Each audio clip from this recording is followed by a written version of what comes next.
এই জাতি প্রতিটা মানুষ জানতে চায় কি হয়েছিল ৭৫ এর ১৫ই আগস্ট? কোন পরিস্থিতিতে ৭৫ এর ১৫ই আগস্ট হলো? হুম।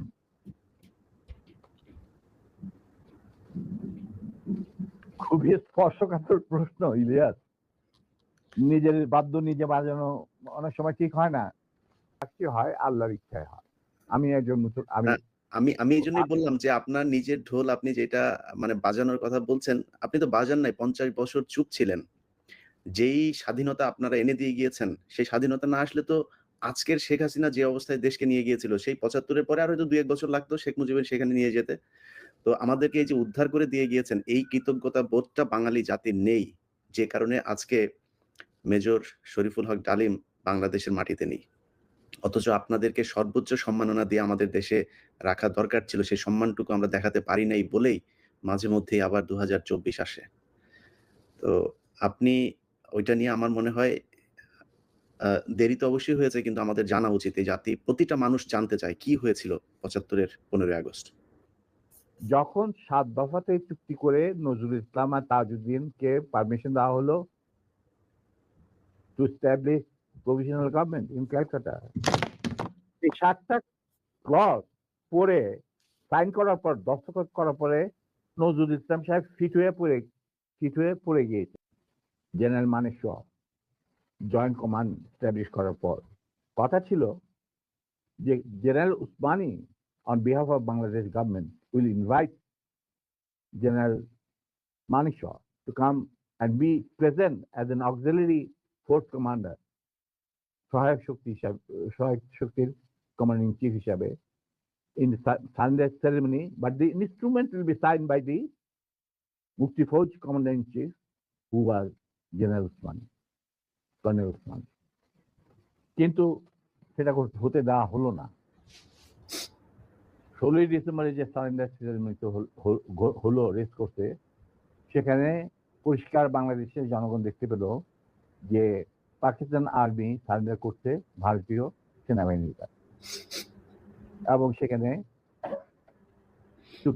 সাইন করছেন আরোরা ভারতীয় বাহিনীর পক্ষে, আর ওদিকে নিয়াজি পাকিস্তানি আর্মির পক্ষে। সেখানে মুক্তিযোদ্ধারা কোথায়? আমরা পরে থাকলাম ঝাড়ুদার হিসাবে ইন্ডিয়ান আর্মির রাস্তা পরিষ্কার করে দেওয়ার কাজে, বনে বাদারে। আমাদের কি কোনো শহরগঞ্জে ঢোকার পারমিশন দিল না মুজিব সরকার, মানে তাজউদ্দিনের সরকার, আওয়ামী লীগ সরকার। সেই অবস্থায় কি প্রমাণিত, এটা এই ঘটনায় কি প্রমাণিত হলো? ইন্ডিয়া প্রমাণ করলো সারা বিশ্বে যে বাংলাদেশের জনগণ নিজেরা যুদ্ধ করে দেশ স্বাধীন করেনি। বাংলাদেশ নামক একটি রাষ্ট্র প্রিমেচুরলি জন্ম দেওয়া হয়েছে as an outcome of Indo-Pakistan war, যেখানে ইন্ডিয়া জিতেছে। এইটা হলো ইতিহাসের শুরু। তারপর মুজিবকে যখন ছাড়া হলো, সে তো কিছুই জানতো না যে দেশ স্বাধীন হয়েছে, কোন মুক্তি ফৌজ বলে কিছু ছিল, হাজার হাজার লোক দেশচ্যুত হয়েছে, প্রাণ হারিয়েছে, কি জানতো। সে তাকে যখন ছেড়ে দেওয়া হলো, ফোন করলো মুজিব, ফোন করে বললো যে আমি দেশে ফিরে যাচ্ছি। তখন ইন্দিরা গান্ধী যাওয়ার আগে আপনার সাথে দেখা করে আমি আপনাকে কৃতজ্ঞতা জানতে চাই। তো তখন ইন্দিরা গান্ধী বললো, কৃতজ্ঞতা তো জানাবেন, আপনি ফোন না করলে আমি আপনাকে ফোন করতাম, আপনাকে ঢাকায় সরাসরি আপনি যাবেন না, আপনি নয়াদিল্লি হয়ে যেতাম। মুজিব সেটাই করলেন, তিনি চলে গেলেন নয়াদিল্লি, লন্ডন হয়ে।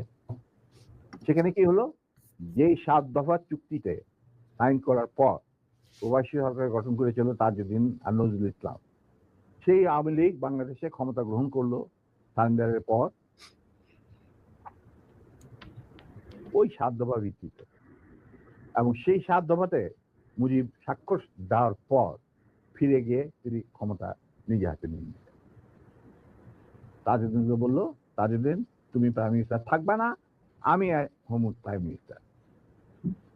তারপর কি হলো,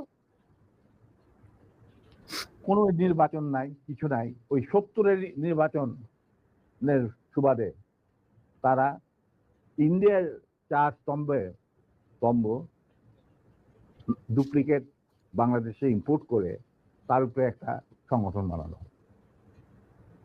হুবহু এক। শুধু তাই না, রবীন্দ্রনাথ ঠাকুর, যাকে নিয়ে আমরা নাচানাচি করি এবং অনেকের মানে ভাইসে যায়, আপ্লুত হয়ে যায় আবেগে, এই রবীন্দ্রনাথ ঠাকুর একজন ইন্ডিয়ান নাগরিক এবং ইন্ডিয়ার জাতীয় সঙ্গীতের রচয়িতা। আমাদের দেশে তার চেয়েও প্রতিভাবান কবি কাজী নজরুল উপস্থিত থাকা সত্ত্বেও আমরা সেই ভারতীয় নাগরিকের একটা গানকে আমাদের জাতির উপরে চাপিয়ে দেওয়া হলো জাতীয় সঙ্গীত। পৃথিবীর ইতিহাসে এমন কোন নজির আর দ্বিতীয়টা আছে বলে আমি মনে করি না। কেন কোনো বাংলাদেশে যদি নজরুল ইসলামকে আমরা জাতীয় কবি আখ্যা দিয়ে থাকি, তাহলে নজরুল ইসলামের গান কেন হলো না? বা অন্য কারো গান হতে পারতো জাতীয় সঙ্গীত। ভালো ভালো কবি সাহিত্যিক ছিলেন আমাদের দেশে, কিন্তু পৃথিবীর ইতিহাসে কোথাও নাই যে বিদেশি এক নাগরিকে যে নাকি তার দেশের জাতীয় সঙ্গীত রচনা করেছে। That means you have nothing in your hand. তারপর মুজিবকে দিয়ে রক্ষী বাহিনী সৃষ্টি করলো ইন্ডিয়া। তারা বাংলাদেশের সামরিক বাহিনীকে দুর্বল করে একটা নামের মাত্র সামরিক বাহিনী, হাতে লণ্ঠন করে ঠনঠন, এই ধরনের একটা সেনাবাহিনী রাখবে। আর কারণ একটা সেনাবাহিনী তো রাখতেই হবে, কারণ যে কোনো জাতির মেরুদণ্ড হচ্ছে সেনাবাহিনী। ওই হাতে লণ্ঠন করে ঠনঠন, আর আসলে তার চেয়ে অনেক শক্তিশালী একটা বাহিনী গঠন করলো ইন্ডিয়া।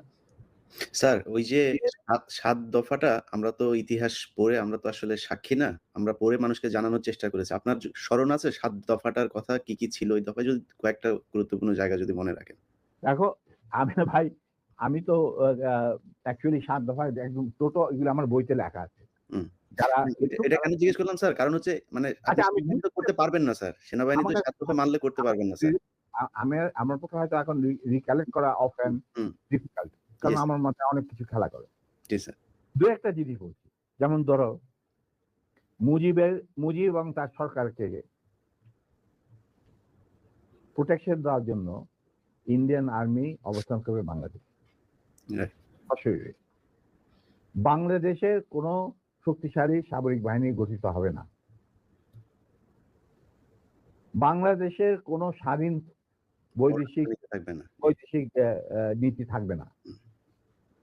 বাংলাদেশের শাসন ব্যবস্থা, আমলাতন্ত্র, শিক্ষা ব্যবস্থা, স্বাস্থ্য ব্যবস্থা, শিল্প ব্যবস্থা, কৃষি ব্যবস্থা সবকিছুই চলবে ভারতীয় বিশেষজ্ঞদের ইচ্ছামতো।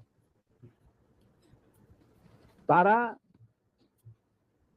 মুজিব বিরোধী কোনো মানুষকে বাঁচিয়ে রাখা হবে না।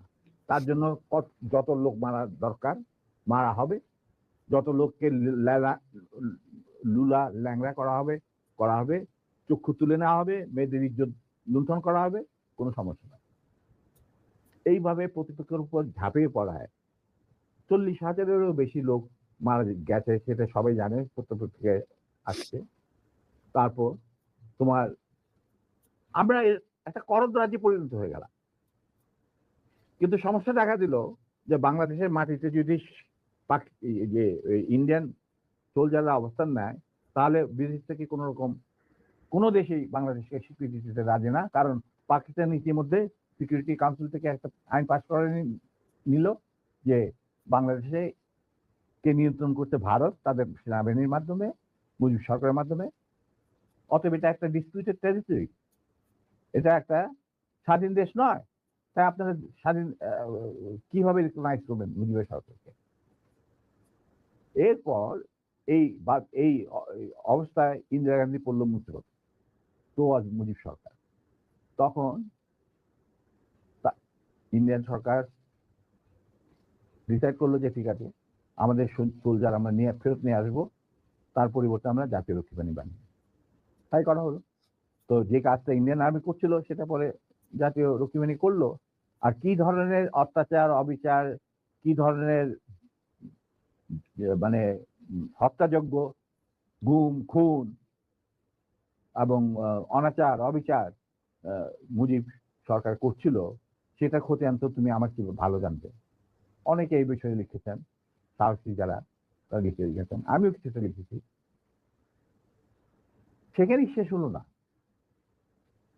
তারপর দেখা গেল যে সেই সুতিগার থেকে মুজিব কায়েম করলেন একদলীয় এক ন্যায়কত্ব স্বৈরাচার শাসন বাকশাল, এবং নিজেকে তিনি আজীবন রাষ্ট্রপতি হিসেবে ঘোষণা দেবেন সিদ্ধান্ত না হলো।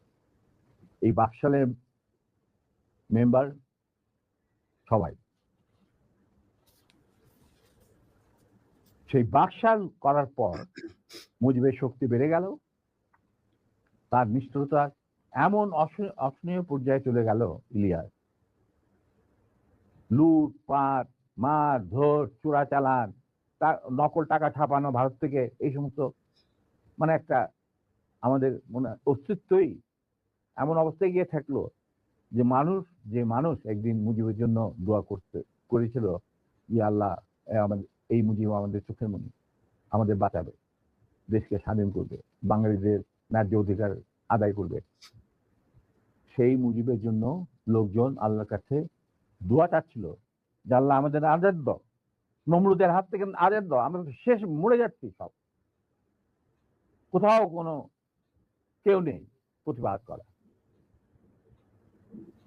এটা তো আমরা যারা সেনাবাহিনীতে তখন ছিলাম, যারা দেশপ্রেমী যোদ্ধা, তারা ঠিক মেনে নিতে পারেনি। যেভাবে তারা মেনে নিতে পারেনি পাকিস্তানের জান্তাদের অবিচার এবং দুরাচার। এরই পরিপ্রেক্ষিতে তাদের নেতৃত্বে সংগঠিত হয় একটা সেনা বিপ্লব। অনেকে বলে মুজিবকে মারা হলো কেন? মুজিব তো মারা যায় নাই, মুজিব নিহত হয়েছে একটা সেনা অভ্যুত্থানে ঘটাকালে। সেনা অভ্যুত্থান তো আর খালিয়াতে মার্বেল খেলে না, ওখানে দুই পক্ষ থেকেই গোলাগুলি হয় এবং হতাহত হয় দুই পক্ষে। যেমন মুজিবের পক্ষের কিছু লোক মারা গেল, সেভাবে বিপ্লবীদের, সেনা অভ্যুত্থানকারী বিপ্লবীদের তরফ থেকে কিছু লোক প্রাণ হারায়। এটাই বাস্তবতা। কিন্তু তারা বিজয়ী হয়ে গেল, বিপ্লবীরা বিজয়ী হলো, তারা ক্ষমতা তাদের নিজের হাতে নিয়ে নিল। স্বতঃস্ফূর্তভাবে ইলিয়াস, ঘোষণাটা অবশ্য আমি দিয়েছিলাম, স্বতঃস্ফূর্তভাবে মুজিবের সেই মৃত্যুর খবর জানার পর আর বাকশালের পতনের খবর জানার পর লাখো লাখো লোক, মানে দেশের রাস্তা ঘাট, গঞ্জ, শহর, বন্দর, নগর, গ্রাম, সবাই আনন্দ মিছিল বের করলো। আমরা তো এই সমস্ত লোকজনকে ডেকে নিয়ে আসিনি।